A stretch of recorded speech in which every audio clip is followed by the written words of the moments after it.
Ebusanfonity for him or Bibia or Beam and Oba Alpha OneTV so Shema now for no labessing initiative for me can something a year about penny friend Zenato Rawlings name so name Kesi a year Bawumia boy a baby juice or Parliamentary see but now more discover about the backbenchers near the after say a honor juice the address say any day near my coso one of fresh some about me backbenchers. These are the things of all this council of parliament. Emma a year Zenato. I'm so sorry. I only MPP Zenato. Sorry. Or try say as of a person attack. I only just kama also near Zenato. So you minister. I'm so sorry. Emma also the Indian Guasi say can near also near MPP on seven Zenato. Indeed, right now, Zenato Rawlings no can't MPP just say on giant Nima Kakikano na Emfata no as a leader. Watsapp Parliamentary Nimubu Yingika our parliament. Coming go there sing about needing commercial at us. Believe we have is the definition, the very definition of who constitutes a backbencher. So, Speaker, to that end, I will respectfully refer the House to the House of Commons, the Parliament of Great Britain, which is said to be the mother of all parliaments. So, Speaker, in 1945, when Prime Minister Winston Churchill lost to the opposition leader Clement Attlee, he had been in Parliament for several terms, but Prime Minister Winston Churchill, having been booted out of government, moves from the very first front bench to the back bench. He became a backbencher. Mr. Speaker, Theresa May, I believe even up till now, is still in the House of Commons. She's a former Prime Minister. She's a backbencher. Mr. Speaker, the leader of the opposition for a long time, Jeremy Corbyn, leader of Labour Party, was a frontbencher like the minority leader, former minority leader Haruna Idrisu, and many others. When he was no longer the leader of the opposition, Mr. Speaker, he became a backbencher.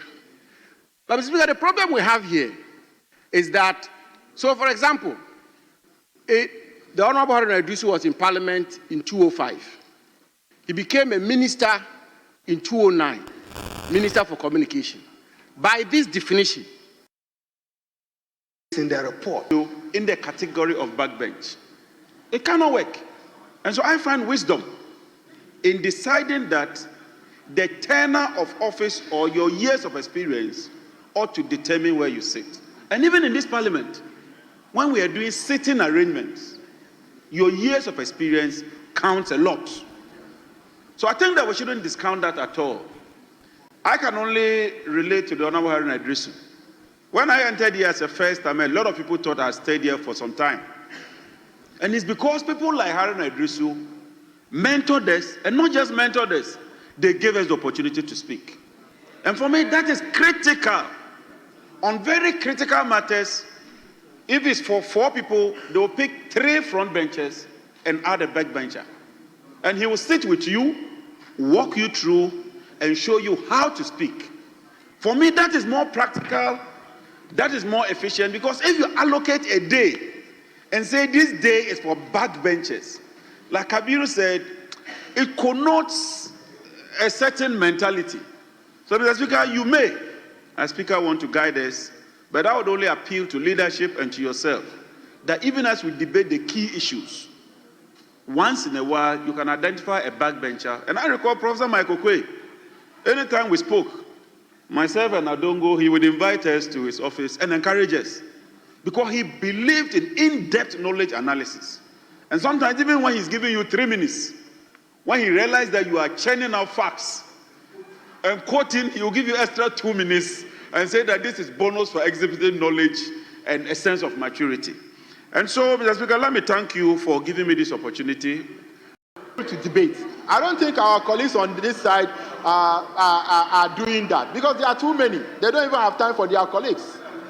But our side, we have the quality to be able to guide our colleagues. Yes, Honorable Zenato. Thank you. Yes. I'm rising on a point of order. I don't think that it is accurate. To be quite honest, I think the leader is misleading the House, because to say that on this side we are not mentoring is presumptuous and it's wrong. So kindly correct yourself. If you know of anyone who is not mentoring somebody else, feel free to say so, but don't generalize. I think it's wrong to do so. Mr. Speaker, I think Honorable Zenato. Okay, Mr. Speaker, Honorable Zainab. Mr. Speaker. You see, Honorable Habib, with all due respect, having regard to your position as front bench, some statement ought not to have been coming from you only for them to be taking point of order. That's why I am providing a guard. We are still learning. This parliament has been around for a while. We'll continue to learn from people like you. I don't think that we need to change the current rendition of who is a backbencher. But I think that it is the approach and how we go about it that I think we should tinker with. On this note, Mr. Speaker, I want to thank you for the opportunity. Thank you very much. Thank you. Yes, leaders. Thank you, Mr. Speaker, for the opportunity to also add my voice and comment on this, to learn and then be able to have the opportunity to do so many things. But this parliament is, especially with the minority side, we are very unique. Like the Honorable Abu Jinapo, when he entered parliament, he entered as a minister. So if you look at our standing order in Order 6 on the interpretation, it made it clear, as a minister, he was not... That may be applicable to you, but that is not applicable to a minister. Mr. Speaker, if you read the interpretation... You, the day of entry, you have been made a leader, but he entered before he's been appointed as a minister. So he didn't enter the way you entered. Mr. Speaker, I am guided. And I think even you, JJ, you, energy minister, you entered as a backbencher. I didn't enter as a backbencher. So allow me to make, so the difference. So allow me to make my point. I am your leader.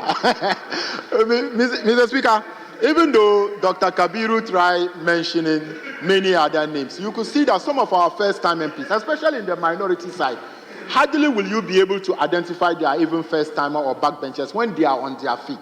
The quality of their debate, the depth analysis that they have when they are... Mr. Speaker, at a point, the majority agree. At a point, the majority agree the quality of the minority. That is why the majority leader proposed that we should allow 3 of them to speak and 1 of us will speak. Because he knew the quality we had on our side. He knew the quality that we had on our side. So Mr. Speaker, this statement made by the chairman of the backbenchers committee, but I want to call on him that he has every power under our standing order in 236. It has given him the power under Order 236. Importance of reforming legislature and institutional coordination in protecting Ghana's territorial waters and strategic interests, including the blue economy. The year 2023 marked a decade since the signing of the Yaoundé Code of Conduct. It is a regional framework developed to prevent and suppress illegal maritime activities in the region and, in general, enhance maritime security in West and Central Africa. Ghana is part of the sub-region Zone F under this framework, which also includes Côte d'Ivoire, Liberia, Sierra Leone, Guinea, and Burkina Faso.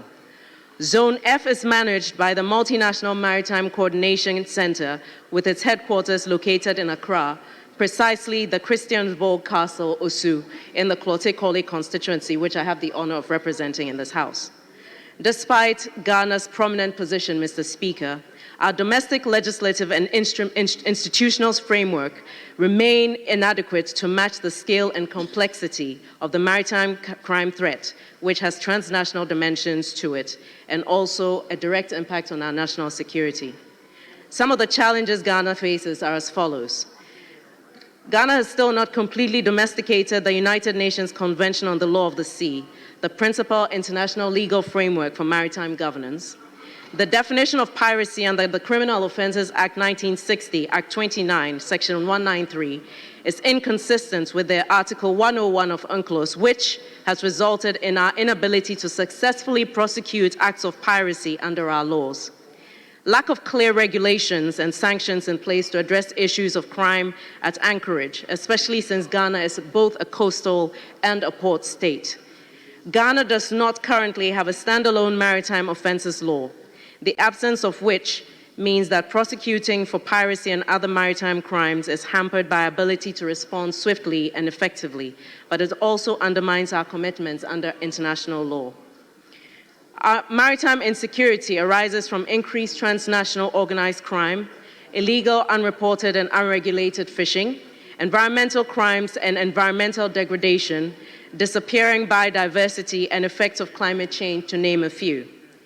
Some of the maritime crimes include piracy, armed robbery at sea, illegal, unreported, and unregulated fishing, drug trafficking, human trafficking, oil bunkering, and smuggling. And this requires harmonized legal responses across various jurisdictions. Without the domestication of UNCLOS and other relevant instruments, Ghana remains vulnerable to these offenses and prolonged legal proceedings that benefit perpetrators of crime. Mr. Speaker, piracy and maritime crime have direct and tangible impact on Ghana's economy and the well-being of our citizens. One of the most significant but often overlooked effects is the elevated cost of maritime insurance premiums for vessels traversing the Gulf of Guinea. Because of our maritime corridor, which is considered a high-risk zone, shipping companies are charged higher insurance rates. These costs are ultimately transferred to the Ghanaian consumers in the form of higher prices for imported goods, including food, fuel, machinery, and pharmaceuticals. In other words, Mr. Speaker, the insecurity in our waters is quietly taxing every household in Ghana. This means that the cost of living is indirectly inflated due to our inability to fully secure our maritime domain. If we are serious about improving our economy and protecting our borders, we must equally be serious about maritime security. Mr. Speaker, another area that deserves attention is the disconnect between the Yaoundé conduct and, and fishing communities. There is a pressing need for greater inclusion, awareness creation, and sensitivity at the grassroots level. Maritime domain awareness must not be limited to the corridors of power or security sector alone. It must extend to coastal communities who are both stakeholders and, unfortunately, sometimes vulnerable to recruitment by criminal networks. Finally, let us not forget that maritime crimes begin and end on land. The nexus between maritime crime and border transnational threats, including terrorism and organized crime, cannot be ignored. As such, maritime security is not just a naval issue, it's a national security issue. Mr. Speaker, in light of these realities, I would like to recommend some of the urgent strategic actions that this House, courtesy of the Minister of Transport, in collaboration with the relevant ministries, departments, or agencies, submit to the House a bill that will pave the way for the repeal of our current outdated piracy laws and ensure that Ghana is fully compliant with UNCLOS and aligned with regional and global efforts to tackle maritime crime. In the course of my research and inquiries about this statement, I've also learned that steps are being taken to that effect and that Cabinet has given approval for the bill to be laid. I urge the Minister to do so as soon as practical and urge members of the House to support this bill when it does come before the House. I'll also urge the government to consider support charges to support maritime security enforcement and operations, technological upgrades, community engagement, and coastal surveillance infrastructure. Coastal fishing communities should, in collaboration with traditional leaders in coastal communities, be formally integrated into the National Maritime Security Strategy of the country. This can be via training programs, community-based reporting systems, and economic alternatives for vulnerable coastal youth. Furthermore, I'd like to urge the government to embark on intensive awareness campaigns on the dangers of maritime crime, the importance of legal fishing practices, and the economic value of a secure maritime domain. And finally, to urge the implementation of the National Integrated Maritime Strategy and its implementation plan that were adopted a few years ago. They provide a very good framework for addressing maritime security and ocean governance in general. Mr. Speaker, the time has come for Parliament to show leadership in this area.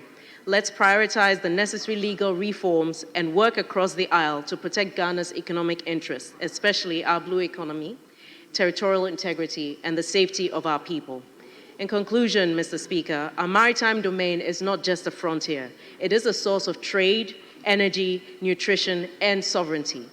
If we're to secure Ghana's future, we must secure our Abusiafo for that see our parliament just enya senketo na isi no habibi juice ni we ka parliament no ase enshira fato bia so leader so be fresh avisa no na ezana no kan ya o say the fact backbenchers for na so one of my fresh so my parliament no compare NDC and as compare both sides no I didn't be juice air dries or person can say backbenchers on me freshers are my back in parliament on me MP for no as time goes on I am in chess on mission near my Iowa parliament because some more as some more minority for me MP for no or one tom was edge my dear in terms of new obitima count parliament during proceedings near in terms of those name and tom was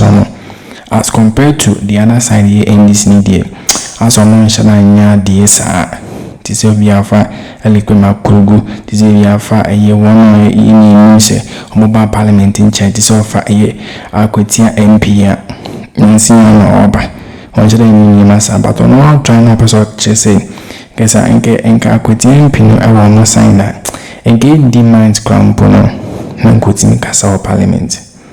And then man's not Rawlings are sorry I can say those nyama na okake cannot sign or can nyama fa kafa and kelvin fire ho and then man's not Rawlings are sorry we buni ni mazi and need growing team boni say or fambo parliaments are waiting grambo dini grambo yamudi huru Kesi edi ade atona say enyazam ketona after that na eye jinapo on ni MPP ni so transforming attack a how they do so after so kind name about the backbenchers for names and no one of my parliament for no how they do so to no boys not knowing say Nini is Jinapono so energy minister no how they do so no transfer attack no one company a chairman senior usikasa our parliament now our parliament French for I found say how many do some parliament over 21 years now. Obama a fresh but now on chain or backbench campo head the edge or senior beside and Kasa. And then I'm money in Janapono's energy minister hiding. A gunia Bema also MPP near on Stephanie Janapono. You can be a punch and a punch say, not parliamentary the pie. Yes, I near 4 million. Communicate with Ramo a year parliamentar. These are the things that I see here. Na speaker kwampo ya Espanya for transfer correct a year have you reduced kakabaston na onshana ate se obi leader kwampo enyama we na ko so I bit nya da ache ya hwe ana na comments bit mi so ahya ma dan for so nya bi ahwe haya for anje chakam na